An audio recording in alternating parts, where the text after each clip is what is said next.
So I'll just introduce all of us as right now. So I'm Dan Kaufman. I'm a professor in the Department of Medicine in the new Division of Regenerative Medicine here at UCSD, and also serve as the Director of Cell Therapy.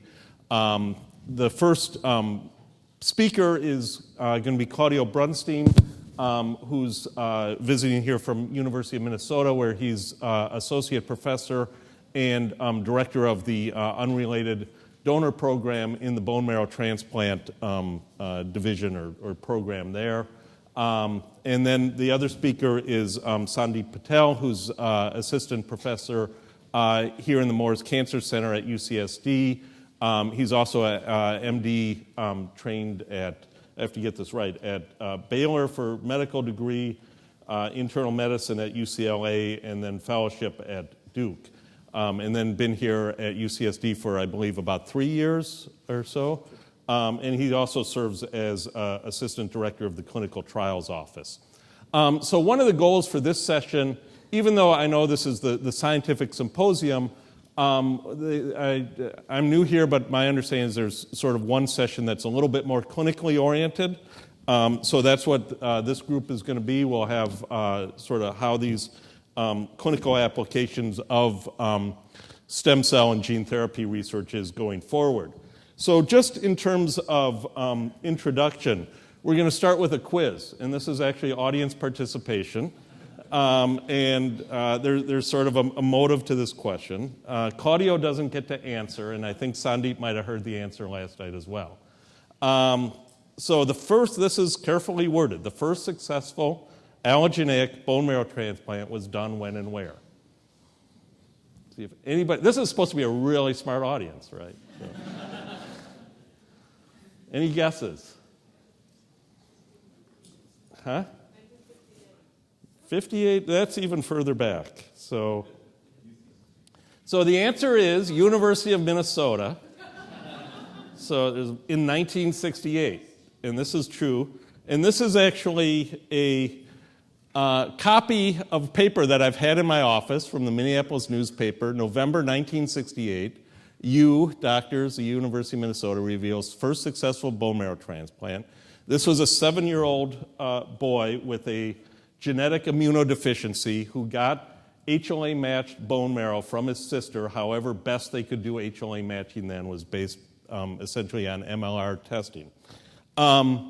This was in 1968, 48, almost, we're getting close to 50 years ago.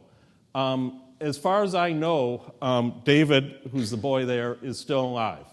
And he's got his sister's cells functioning for 48 years.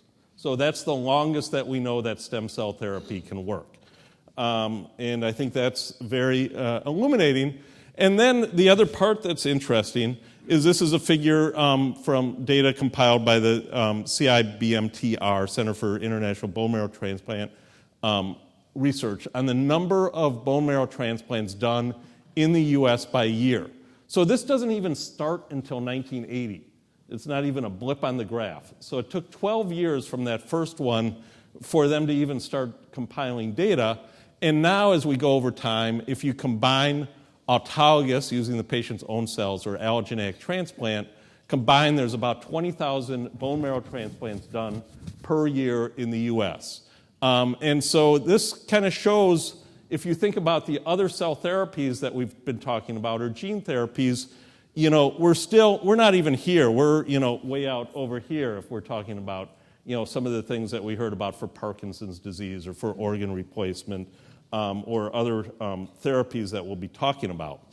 One of the other interesting, so this is the last slide from CIBMTR I'll show you, but this is the different types of donors that are used. So when this was first done, it was essentially done with HLA-matched siblings. So this was the most successful way of doing unrelated donor transplants.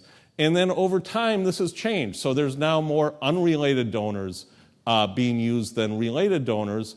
Cord blood is this blue line, which kind of came up in the 90s and persists.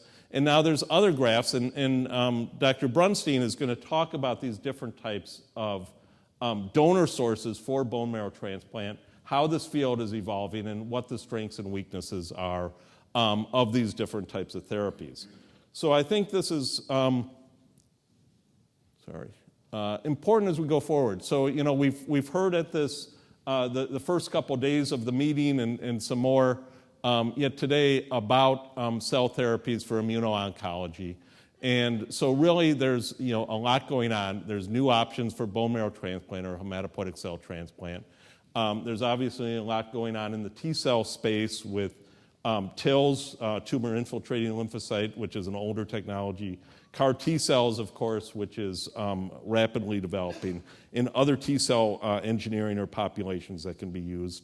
I'm going to talk about natural killer cells primarily and where that's at as a field. There's other work that I don't think is going to get covered today on cancer vaccines. And then Dr. Patel is going to really talk about how we start thinking about these as combination therapies, how we can use cells and drugs together to make more effective anti-tumor choices. So with that,